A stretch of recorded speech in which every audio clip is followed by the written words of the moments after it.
마태복음 14장 13절부터 21절까지의 본문의 말씀을 통해서 예수만 보이는 자리라는 제목으로 오늘 말씀을 함께 들으며 사모하겠습니다. 여러분, 하나님이 여러분 생활에 어느 정도로 개입하고 계신다고 생각하십니까? 멀리 계신 하나님, 멀찌감치 계신 하나님을 내가 하나님을 부르고 하나님을 찾을 때 나 있는 곳으로 저 멀리 계신 그 하나님이 내게 오신다는 겁니까? 만약에 그렇다고 한다면 내가 부르지도 않고 하나님을 찾지도 않을 때는 내게서 멀리 계신 분이라는 얘기가 되겠죠. 하나님이 나를 크게 사랑하셔서 내가 하나님께 예수 보내서 그의 피로 내 죄 속죄해 주세요 하고 우린 구한 적도 없어요. 그렇게 부르지도 않고 하나님 앞에 기도하지도 않았어요. 그런데 하나님이 내가 구하기도 전에 먼저 예수 그리스도를 보내주시기까지 나를 사랑해 주시고 내게 가까이 계시고 늘 함께 계시기 위하여 예수 그리스도를 보내주신 그 하나님, 내가 도와달라고 구하기 전에 하나님이 그렇게 해주셨다면 내가 어려움 당할 때, 나를 사랑하시는 하나님이시라면 내가 어려움 당할 때, 내가 위급한 일이 생길 때 하나님께서 미리 문제를 해결해 주셔야 하지 않겠느냔 말이에요.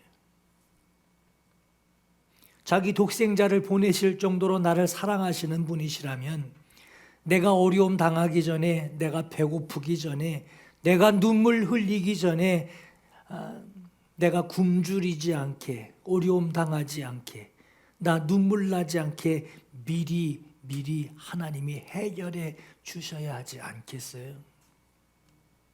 그런데 우리 하나님은 내가 어려움 당하고 있고 내가 문제가 생겨 걱정거리가 있을 때 하나님을 찾게 하십니다. 여러분, 다시 여쭤볼게요. 생활하시면서 하나님이 어느 정도로 여러분과 함께 하시며 여러분에게 개입하고 계시다라고 생각하십니까? 우리는 하나님은 사랑이십니다. 하나님은 나를 도우시는 분입니다. 하나님은 나의 공급처이십니다. 라는 표현을 우리가 기도할 때, 예배할 때, 하나님을 생각할 때 우리 마음의 베이스로 깔고 있어요. 그런데 여러분, 하나님은 사랑이시다. 하나님은 피난처이시다. 하나님은 나를 도우시는 분이시다. 라는 이 말은 명사가 아니에요. 동사입니다. 쉽게 말하면 우리가 하나님을 부를 때 하나님은 사랑이십니다 하고 하나님을 호칭할 때에 사용하는 그 명사, 대명사가 아니라 하나님의 사랑을 경험해서 알게 되는 동사라는 거예요. 하나님이 사랑이시다라고 하는 것은 경험되어지는 것이고 말씀하신 것을 그대로 받아들여서 순종하는 내가 행동하는 것을 경험하는 거예요. 내가 행동하는 것을 내가 경험하는 겁니다. 히브리서 4장에 보면은 하나님의 말씀은 살아있고 활력이 있어서 활동력이 있단 말이에요. 활력이 있고 좌우의 날선 어떤 검보다 예리해서 찔러 쪼개기까지 하며 마음과 생각과 뜻을 판단한다고 그랬어요. 하나님은 살아 계신 것뿐만 아니라 그분이 하시는, 우리에게 주시는 그 말씀도 살아있고 활력이 있다, 권능과 힘이 있다라는 것이죠. 여러분, 이 말씀을 운동력이 있다 그러니까 사람들이 이렇게 오해를 하는데, 나는 하나님의 말씀을 알고만 있고 말씀이 알아서 해 주시겠지라고 오해들을 합니다. 그러나 여러분, 운동력이 있다라고 하는 것은 먼저는 말씀에 내가 듣고 말씀을 읽거나 듣고 내가 감동이 돼서 내가 움직이는 거예요. 내가 움직이는 거예요. 내가 움직일 때 순종하는 그 말씀으로 내가 움직일 때 순종하는 자에게 그 말씀이 역사하시는 거예요. 우리는 말씀을 읽어요. 그리고 또 지금같이 말씀을 듣습니다. 말씀을 읽고 그 글이 하나님의 말씀인 것을 알고, 말씀을 듣고 이 소리가 지금 하나님의 말씀인 것을 알죠. 그러나 읽고 있는 것으로 멈춘 상태가 아니라 읽은 그 말씀 그대로 내가 순종하려고 할 때 나를 움직이는 활력이 일어나게 됩니다. 그리고 듣는 말씀, 듣고 아는 말씀이 이게 하나님 말씀인 것을 알고 들어요. 근데 듣고 멈춘 것이 아니라 들은 그대로 내가 순종하려고 그 말씀을 내 생활에 수용하게 될 때 나를 움직이는 그 말씀은 동사가 되는 거예요. 명사가 아니에요. 말씀의 운동력을 경험한다. 말씀이 막 운동력이 있다, 역사하는 힘이 있다라고 하는, 이것을 경험한다라고 하는 것은 내가 순종하는 거예요. 움직이는 게 나란 말이에요. 나. 내가 순종하고 내가 움직이는 것을 내가 경험하는 거예요. 그러므로 우리가 말씀을 읽을 때 또 말씀을 들을 때 두 가지 반응이 나타나게 됩니다. 어떤 사람은 하나님의 말씀에 순종을 경험하게 되고, 어떤 사람은 말씀에 거역을 경험하게 돼요. 거역이라니까 막 반대쪽에서 밀는 것이 거역이 아니라 들은 말씀, 읽은 말씀을 하나님의 말씀인 것을 알지만 움직이지 않는 것도 거역이에요. 이것을 경험하게 된단 말이에요. 하나님이 우리에게 말씀하실 때 우리가 순종하든지 순종하지 않든지, 하나님이 그 말씀을 하실 때 너 이 녀석 순종하나 안 하나 내가 본다 하고 아주 빨간 펜을 들고선 이렇게 막 확인하려고 계시다라는 그 뜻이 아니라, 하나님이 우리에게 말씀을 하실 때는요, 말씀을 듣는 그 사람을 하나님이 불쌍히 여기시고 말씀을 듣게 하시는 거예요. 오늘 본문 14절에 보시면 예수께서 나오사 큰 무리를 보시고 불쌍히 여기사 그 중에 있는 병자를 고쳐주시니라 했어요. 마태복음 15장에도요, 예수께서 제자들을 불러 이르시되 내가 무리를 불쌍히 여기노라. 그들이 나와 함께 있은지 이미 사흘임에 먹을 것이 없도다. 길에서 기진할까 하여 굶겨 보내지 못하겠노라 하신 이 말씀처럼 예수께서는 우리에게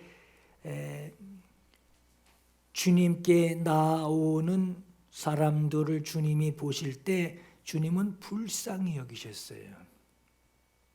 점수를 매긴 것이 아니라 불쌍히 여기셨어요. 그리고 사랑하셨습니다. 그렇기 때문에 여러분, 말씀을 들을 때는 내 자존심 이거 생각할 것도 없어요. 말씀을 들을 때 이게 가능한 얘기인지 이게 불가능한 얘기인지 계산할 것도 없어요.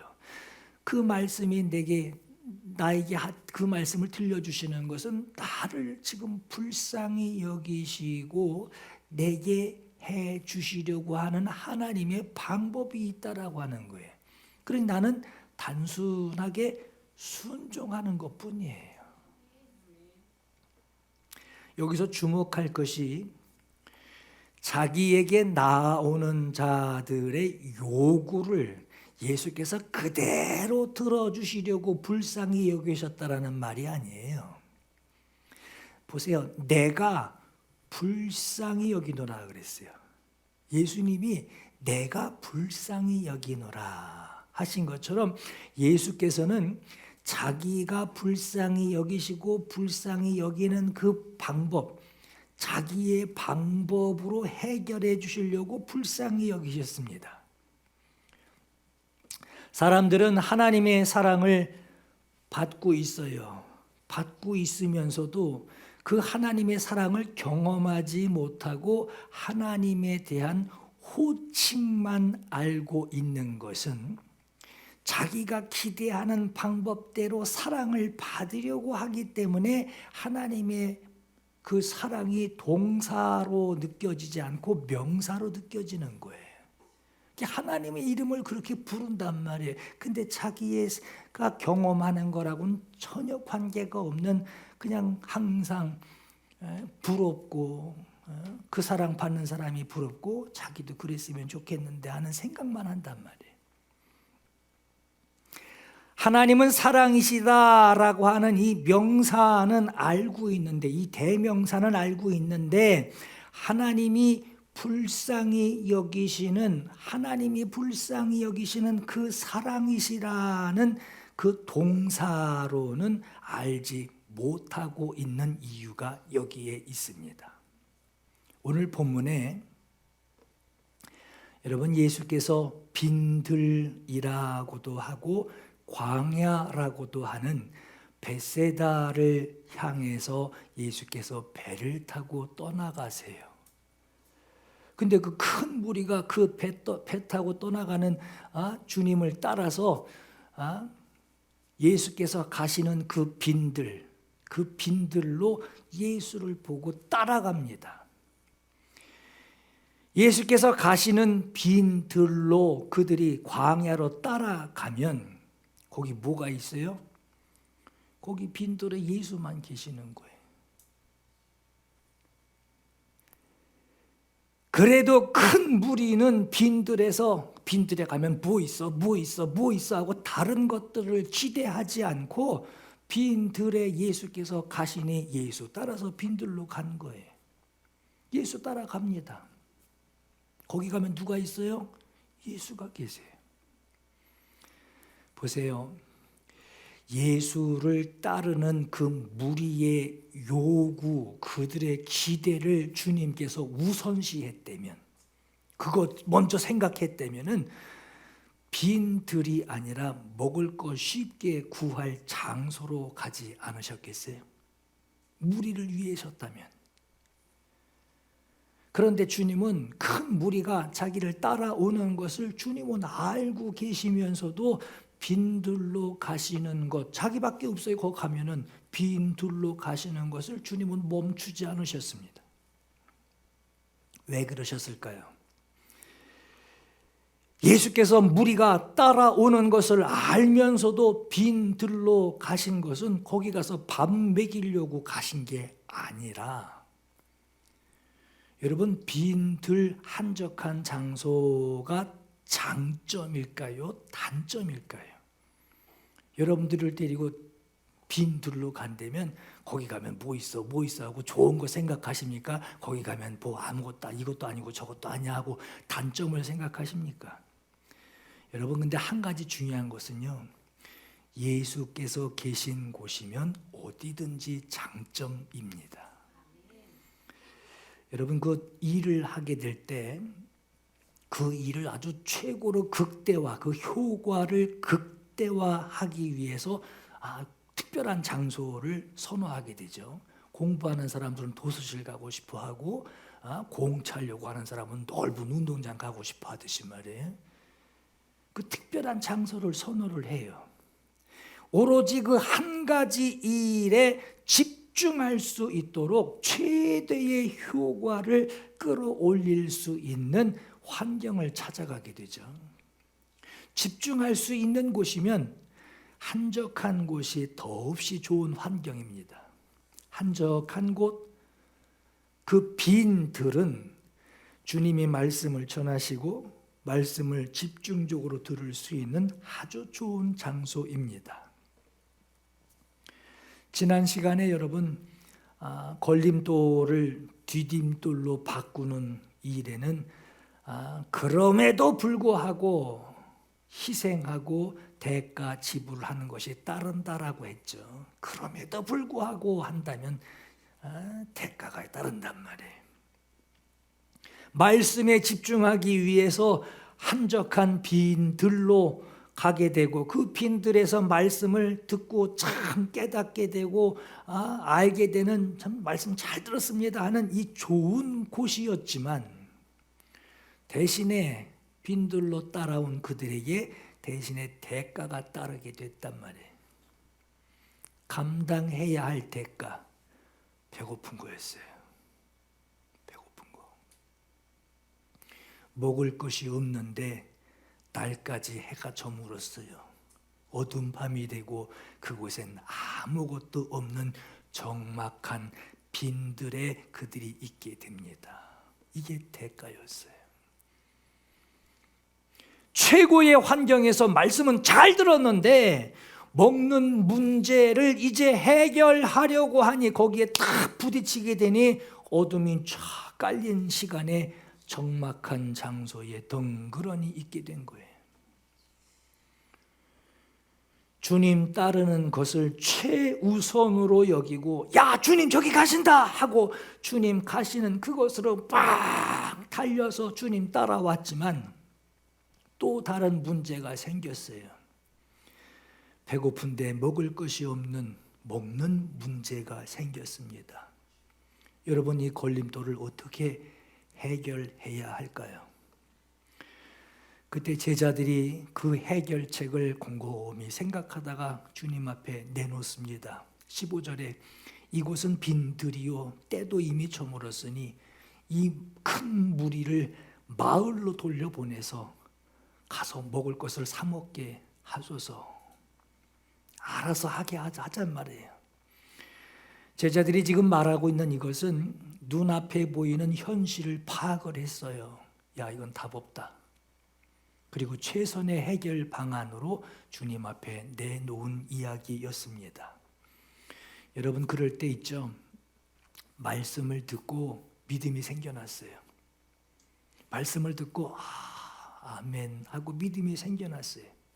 근데 말씀 듣고 생겨난 그 믿음과 교회 문턱을 나가서 눈앞에 펼쳐져 있는 여러분들의 생활 현실이 다를 때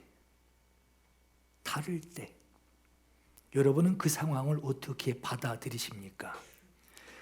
그 교회에서 하는 건 그거고 여긴 이거지 하고 판단을 하십니까? 아니면 교회에서나 교회 문턱을 나온 여러분들의 생활에서나 주님이 어떻게 하시려나 하는 생각을 하십니까? 여러분 이런 상황이 되게 되면 여러분 이후부터는 이렇게 생각하셨으면 참 좋겠어요. 주님이 어떻게 하실지 궁금합니다. 주님이 어떻게 하실지 궁금합니다. 습관적으로 물어보세요. 주님이 역사하시는 것을 생활에서 자주 경험하게 되면요. 하나님이 도우셨다. 하나님이 나와 함께 하신다. 이걸 자주 경험을 하게 되면 여러분 말씀 듣고 난 믿음과 교회 문턱 나가서 생겨난 그 현실과의 이 간격이 있을 때 여러분 이걸 자주 경험한 사람일수록 어떤 마음과 생각이 떠오르겠어요? 주님이 나를 어떻게 이끌어 주실지 참 궁금합니다. 주님이 나타내실 역사를 나는 기다립니다. 내가 막 허둥지둥 어떡하지? 발동동 구르지 않고 주님이 나타내실 역사를 기다립니다. 부지런한 사람이 보면 답답해 죽을 지경이죠. 어떻게 뭘 믿고 저렇게 천연덕스럽게 저러고 있을까? 그렇게 보일 거예요. 주님이 어떻게 하실지를 기다려야 하는 문제, 그 문제로 오늘 본문에는 해가 저물었을 때 그것도 빈 들에서 큰 무리가 먹을 것이 없다라고 하는 것이 문제였습니다. 제자들의 시선과 관심은 음식이 있는 그 마을에 관심이 가 있어요. 무리를 빨리 어떻게든지 빨리 주님 빨리 보내세요. 그냥 빨리 보내세요. 지금 1시간 그냥 보내버리세요 하고 빨리 보내는데 그 방법에 관심을 가지고 있었을 뿐이에요. 그래서 나온 대답이 무리를 보내요. 얼른 보내서 마을에 가서 마을의 가게 문 닫기 전에 먹을 것 서로 사 먹게 빨리 보내시라고 이렇게 말했던 거예요. 여러분, 이 같은 내용을 요한복음에서도 기록을 하고 있는데 제자들의 이 대답, 주님 빨리 보내시죠 하고 이렇게 대답할 때에 요한복음 6장 5절부터 9절에 이렇게 예수께서 말씀하셨어요. 빌립에게 이르시되 우리가 어디서 떡을 사서 이 사람들을 먹이겠느냐, 이렇게 말씀하심은 예수께서 친히 어떻게 하실지를 주님이 아시고 빌립을 시험하고자 물어본 거래. 제자들은 답이 없는 문제를 가지고 지금 끙끙 앓고 있어요. 그런데 예수께서는 친히 어떻게 이것을 행할 것인지를 주님이 구체적으로 알고 계셨습니다. 빌립이 대답하되 각 사람으로 조금씩 먹게 할지라도 200데나리온의 떡이 부족하리이다. 노동자 하루 품삯 받는 그 200명이 하루에 일해야 그것도 그나마 사람들 앞에 조금씩 먹을 수 있을 수 있다는 거예요. 제자 중 하나 곧 시몬 베드로의 형제 안드레가 예수께 여짜오되 여기 한 아이가 있는데 보리떡 5개 물고기 2마리를 가지고 있나이다. 그거 도시락으로 싸가졌단 말이에요. 그러나 요 어린아이의 요 작은 요 도시락이 이 많은 사람들에게 어떻게 감당이 되겠습니까? 이 제자의 대답은 주님 답 없습니다. 이건 있으나 마나고요. 그냥 없는 셈 쳐야 됩니다. 근데 굳이 찾으신다면 이거밖에 없습니다. 문제가 뭡니까? 여러분, 여기 모여있는 사람이 많은 게 문제입니까? 아니면 먹을 게 없는 게 문제입니까? 말씀을 듣는 은혜의 자리로만 생각한다면 사람 많은 게 문제가 아니죠. 오히려 사람 많은 게 더 좋죠. 그러나 먹는 자리로 생각한다면 말씀을 듣는 건 집중해서 말씀을 조용하게 잘 듣는 것, 그건 2번째 문제고, 그건 2번째 중요한 거고, 모인 사람이 먹을 게 없어서 문제가 되는 거예요. 그것도 먹을 사람이 많기 때문에 많은 사람이 문제가 되는 거예요. 왜 이렇게 많이 왔어? 하고 그게 문제가 되는 거예요. 여러분, 우리가 주일날 예배를 준비할 때 저는 사무실에서 예배 오늘 말씀 볼 것 한 번 더 씹고, 집사님은 이제 저 식당에서 또 이제 뚝뚝뚝 뛰기 웃고 있단 말이에요. 주일에 예배를 준비할 때 예배를 마치고 애찬을 하게 되죠. 그 예배를 준비할 때 주일을 준비할 때 준비한 음식에 맞춰서 예배할 사람이 모이기를 기대하게 됩니까? 아니면 예배에 모인 사람에 맞춰서 그 수에 맞춰서 먹을 걸 준비하게 됩니까? 뭐가 우선이죠? 여러분, 밥 한 끼 굽는다고 큰 문제 되지 않죠. 그죠?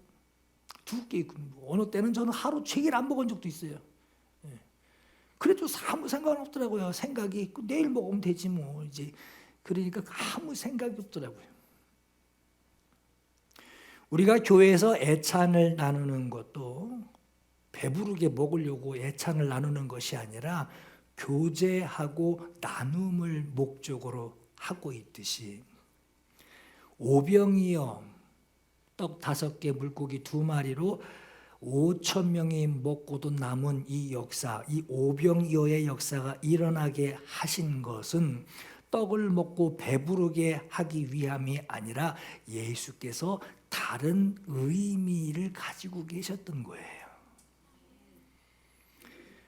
예수께서 오병이어의 이적을 왜 나타내셨는지를 알면 해가 저문 그 빈들에서 모여있는 무리가 먹을 것이 없는 거, 그거 문제되지 않습니다. 떡을 먹고 배부른 그 포만감을 예수를 따르는 그 행복으로 여기게 되면 어떤 일이 벌어지느냐? 오늘 성경에도 오병이어로 5,000명을 먹이신 이후에 사람들이 집으로 갔단 말이에요.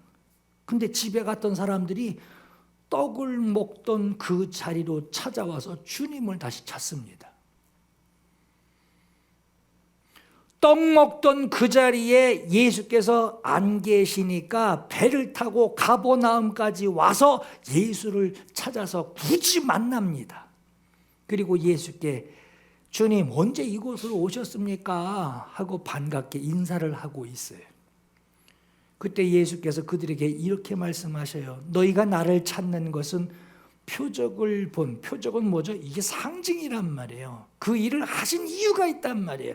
표적을 보고 깨달은 그 까닭이 아니요, 떡을 먹고 배부른 까닭이로다. 썩을 양식을 위하여 일하지 말고 영생하도록 있는 양식을 위하여 하라라고 말씀하셨고, 내가 생명의 떡이니 나는 하늘에서 내려온 살아있는 떡이니 사람이 이 떡을 먹으면 영생하리라. 내가 줄 떡은 곧 세상의 생명을 위한 내 살이니라 라고 하셨어요. 오병이어의 이 이적은 먹고 배부르게 해 주시려고 나타내신 것이 아니라 다른 것을 알게 하시려고 하는 하나님의 상징, 하나님의 표적이었단 말이에요. 예수가 생명의 떡으로 오신 분이라는 것을 알게 하시려고 광야에서 말씀을 전하시고 떡을 먹게 하신 겁니다. 저는 오늘 본문을 가만히 보면서 그런 생각을 해봤어요. 주님이 제자들을 보시고 무리들을 보실 때 주님이 가장 큰 문제로 여기셨던 것이 뭘까? 해가 지고 마을은 멀리 떨어져 있고 먹을 양식이 없어서 문제로 여기셨을까? 아니요. 주님의 문제는 거기에 있지 않으셨어요. 주님만 바라볼 수 있는 빈들에 가신 이유가 뭘까요? 주님만 바라볼 수 있는 그 빈들에서 주님의 말씀을 잘 듣고 그 말씀을 듣고도 영생의 기쁨을 누리지 못하고 있는 것이 아닐까 하는 생각을 해봐요. 오병이어의 역사가 나타나기 전에 진짜 문제는 무엇이었느냐? 먹을 것이 없어서 문제가 아니라 영생의 말씀을 들었어요. 말씀을 들었어도, 주님의 그 말씀을 들었어도 그것도 조용한 자리에서 집중해서 깨달을 수 있는 그 말씀을 들었어도 영생을 얻은 나 안 먹어도 괜찮아 할 만큼 영생을 얻은 그 배부름을 느끼지 못하고 그 기쁨을 느끼지 못하고 여전히 떡을 먹으려고 예수님 찾아다닐 생각만 하고 있었던 것이 그들에겐 문제였다라고 하는 거예요. 예수의 말씀을 듣고도 영생을 얻은 그 기쁨, 천국을 얻은 그 기쁨보다 떡을 먹고 맛있다 하고 떡을 먹고 배고프다 하고 주님 찾은 다시 예수를 찾아오는 것이 그들의 진짜 문제였다라고 하는 거예요.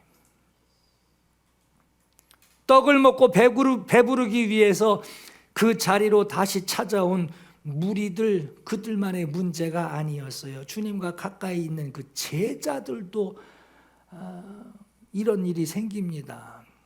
예수께서 제자들을 보시며 답답해 하셨던 문제가 뭐냐? 제자들이 건너편으로 갈새 떡 가져가기를, 챙겨오기를 잊어버렸어요.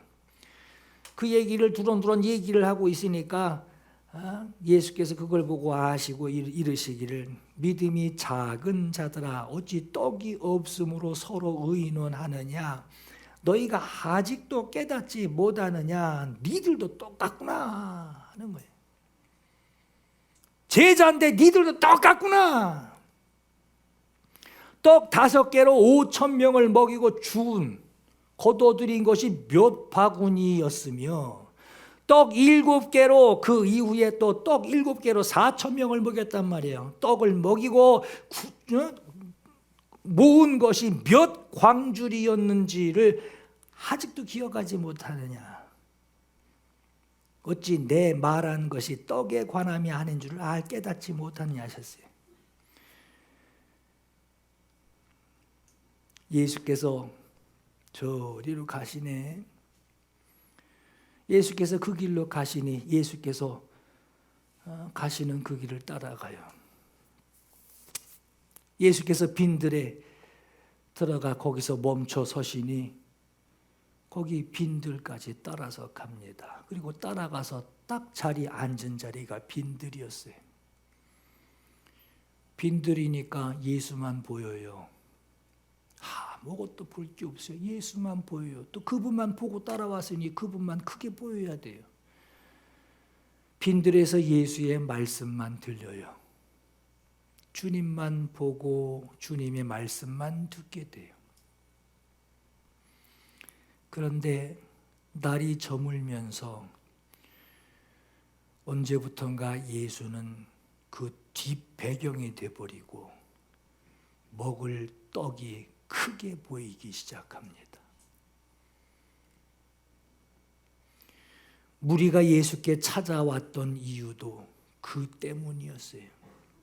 제자들도 주님과 함께 배 타고 가고 있다가 떡 챙겨오는 거, 그 남은 모아놓은 그 광주리 바구니에 있는 거 챙겨오지 못하고 그냥 쑥 나온 거, 그거 깜빡 생각이 나서 그거 머릿속에 가득했던 게 바로 제자들이었어요. 예수께서 그 제자들에게 이르시기를, 야, 오병이어를 누가 행했느냐? 나 아니냐? 칠병이어를 누가 했느냐? 다 아니냐?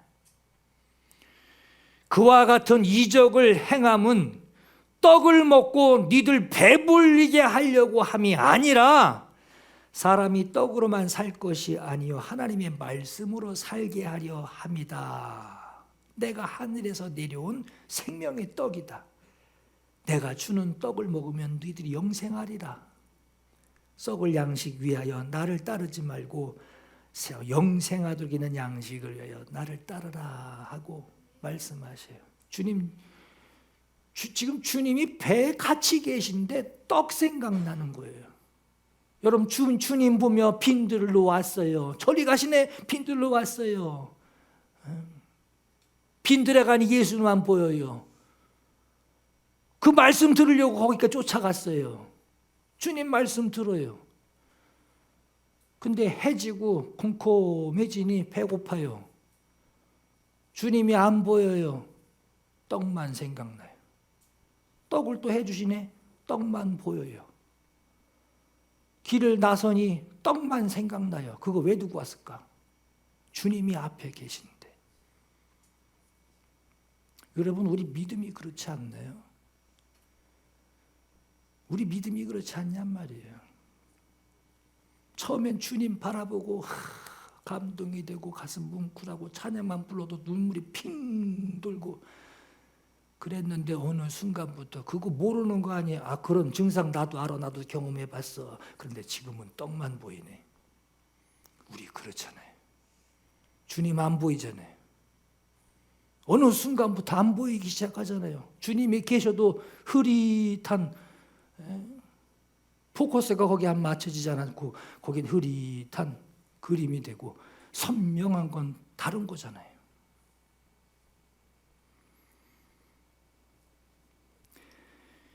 이것을 깨닫지 못하고 무리는 떡을 더 먹기 위해 예수를 찾아오고 있고, 제자들은 떡을 안 챙겨왔다고 무릎을 치며 두고 온 떡 아까워 죽겠다고 이러고 있단 말이에요.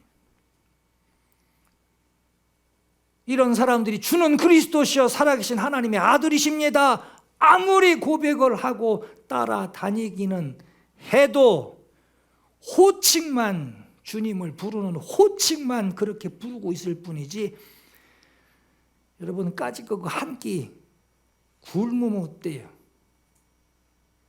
밥 많이 못 먹으면 어때요? 주님을 따르는 그 감동, 감격이 없었다는 거예요. 한 끼 안 먹으면 어떠냐? 난 주님만 따라가면 된다. 이 감동, 이 감격 없었단 말이에요. 이곳은 빈 들이요 때도 이미 저물었으니 무리를 보내어 마을로 들어가 먹을 것을 사 먹게 하소서 하고 말하는 이 제자들에게 주님께서 16절에 이런 말씀을 하셨어요. 갈 거 없다. 너희가 먹을 것 주어라.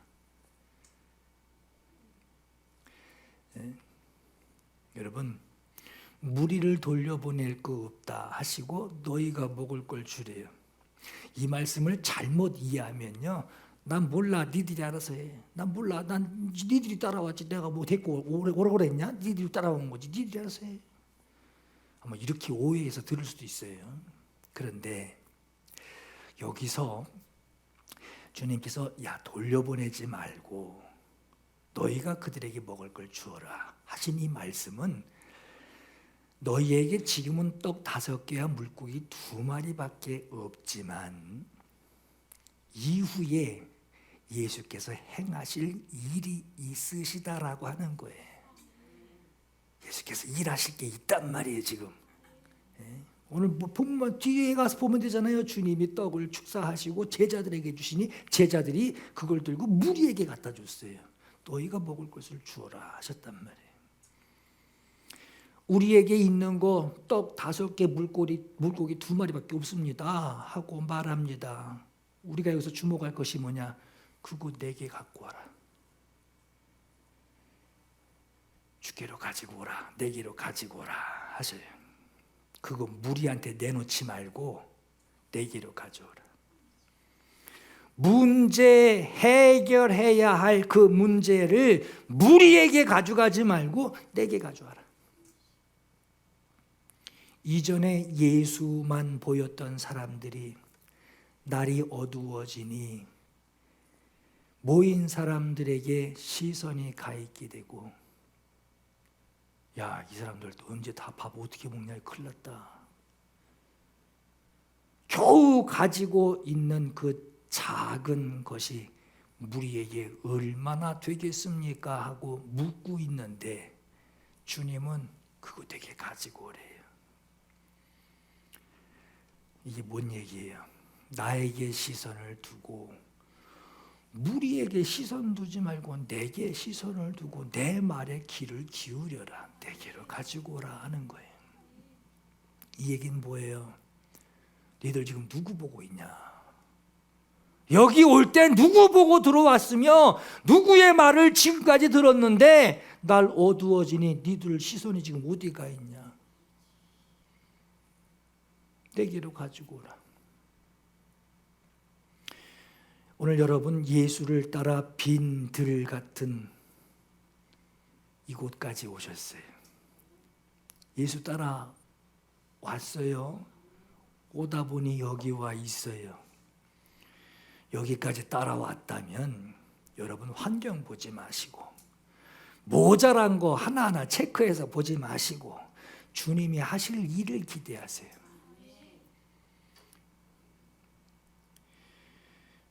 빈 들에 와 있는 것 같고 광야에 와 있는 것 같아도 여기가 주님의 이름을 부를 수 있는 곳이고 주님만 바라볼 수 있는 곳이라면, 주님의 이름만 부를 수 있고 주님만 바라볼 수 있는 곳이라면,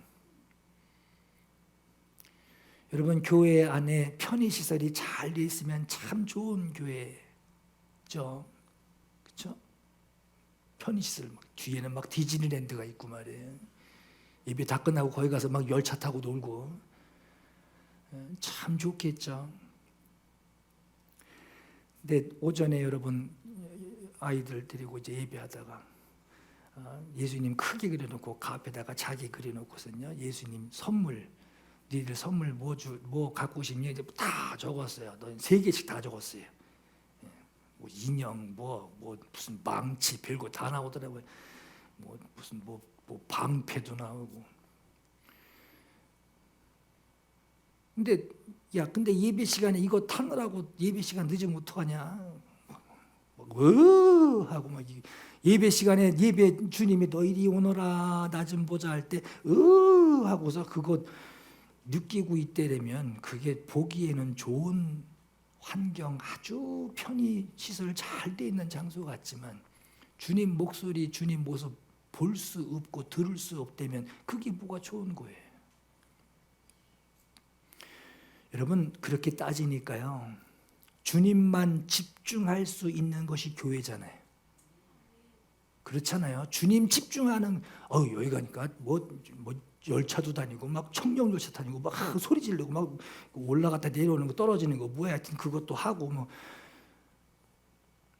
교회가 주님을 집중할 수 있는 것이 교회인데, 그럼 교회가 광야이지 않겠어요? 교회가 빈들이지 않겠냔 말이에요.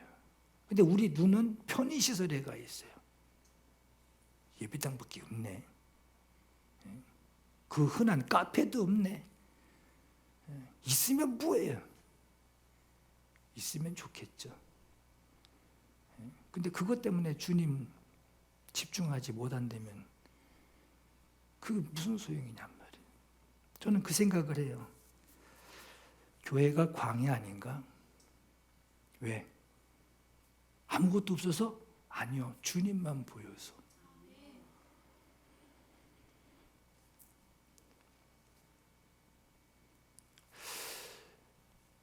주님의 이름을 부를 수 있는 곳, 주님만 바라볼 수 있는 곳이라면 말씀을 듣기 위해서, 말씀을 따르기 위해서 주님을 따라가는 그 길이 빈들이라고, 광야라고 하면 그곳에서 주님이 하시는 일이 있어요. 주님이 함께 계심을 확신하고 주님의 역사하심을 사모하시기 바랍니다. 여러분, 주님과 함께 하시면 없는 거, 불편한 거, 힘든 거, 아픈 거 이거 묵상하지 마세요. 주님이 함께 계시면 주님이 내게 주신 은혜를 묵상하세요. 없는 거, 불편한 거, 아픈 거, 상처난 거 그거 묵상하지 마시고, 그 묵상하면 뭐예요? 욕밖에 더 남아요. 주님의 은혜를 묵상하세요. 그거 다 덮고도 남을 주님의 은혜를 묵상하시고 감사할 것을 묵상하세요. 주님의 역동적인 이 말씀이 나를 사용하시기를 위해서 기도하시기 바랍니다. 주님을 의지하는, 주님을 바라보는, 주님께 집중하는 여러분의 믿음이 큰 기쁨이 되기를 예수 이름으로 축원합니다. 이 시간 주님께 간절히 기도할 마음이 있기를 바라요. 주님, 가시는 길이기 때문에 주님이 가시는 그 길이기 때문에 여기까지 내가 따라왔습니다.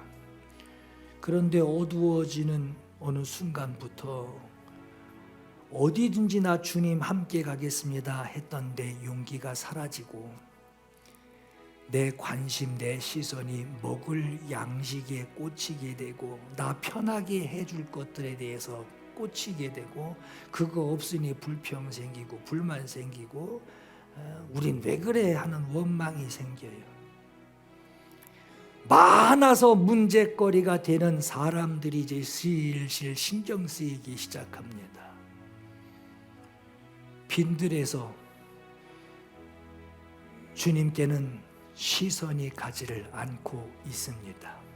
오늘 여러분에게는 주님 앞으로 나아왔는데 여러분의 시선을 뺏는 주님 앞에 걸림돌이 뭐가 있나요?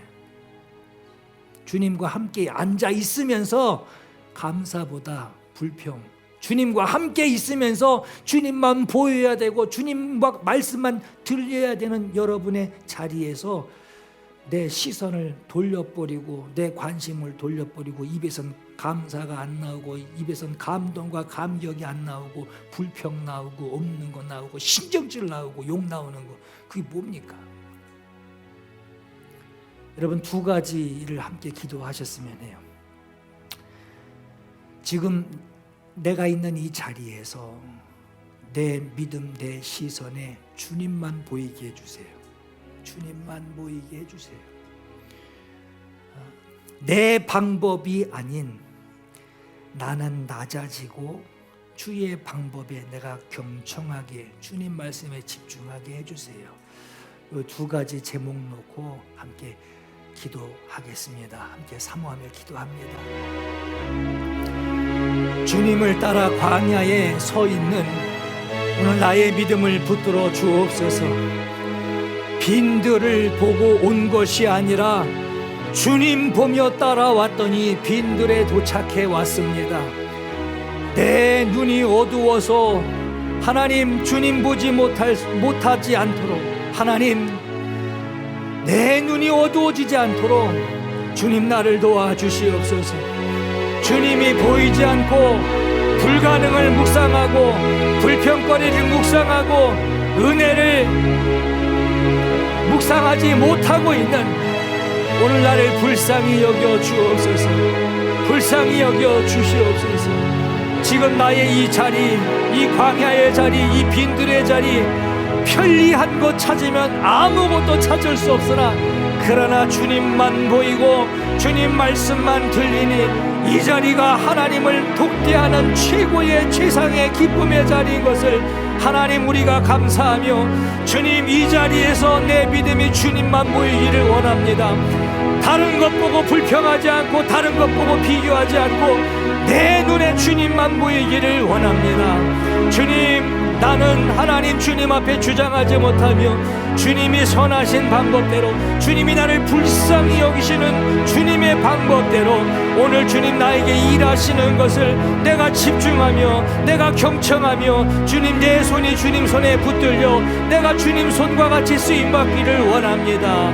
하나님 아버지, 이러한 은혜를 누리는 우리 모두에게 하나님 인도해 주시옵소서. 우리를 인도해 주시옵소서. 빈들로 나를 이끌어 가시고 거기서 배고픔을, 갈급함을 느끼게 하시고 그리고 거기서 떡을 떼 주시는 오늘 본문의 주님 모습을 보며 거기 그 자리에 여러분들도 서 있는 자기의 모습을 보시며 오늘 함께 이 찬양을 주님께 고백하기를 원합니다.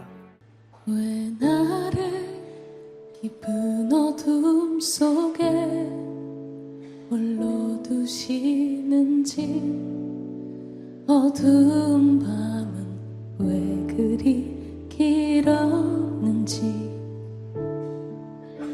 나를 고독하게, 나를 낮아지게 세상 어디도 기댈 곳이 없게 하셨네.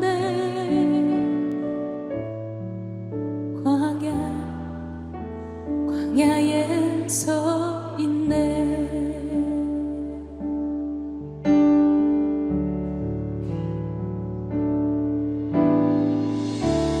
주님만 내 도움이, 주님만 내 빛이 되시는 주님만 내 친구,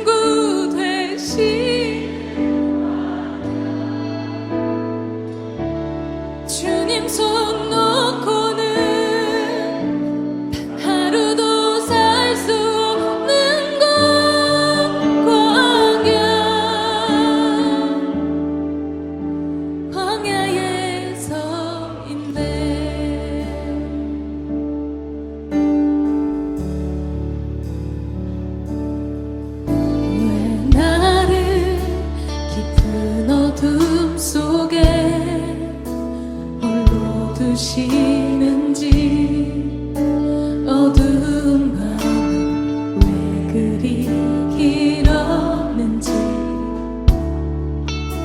나를 고독하게 나를 낮아지게 세상 어디 기댈 곳이 없게 하셨네.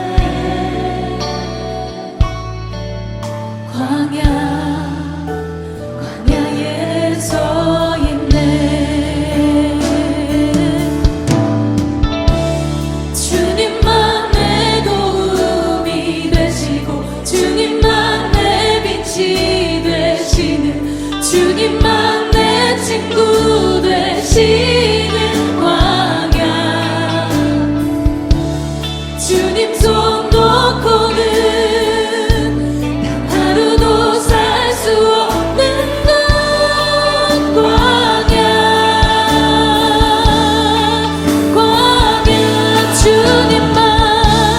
주님만 내 도움이 되시고 주님만 내 빛이 되시는 주님만 내 친구 되시는 광야. 주님 손 놓고는 단 하루도 살 수 없는 것 광야. 광야에 서 있네. 주께서 나를 사용하시려 나를 더 정결케 하시려 나를 택하여 보내신 그곳 광야. 성령이 태어나게 하는 곳 광야. 광야에 서 있네.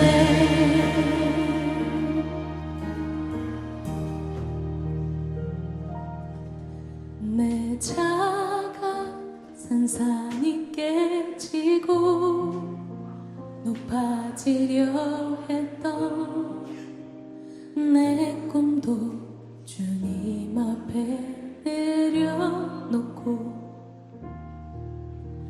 오직 주님 뜻만 이루어지기를 나를 통해 주님만 드러나시기를.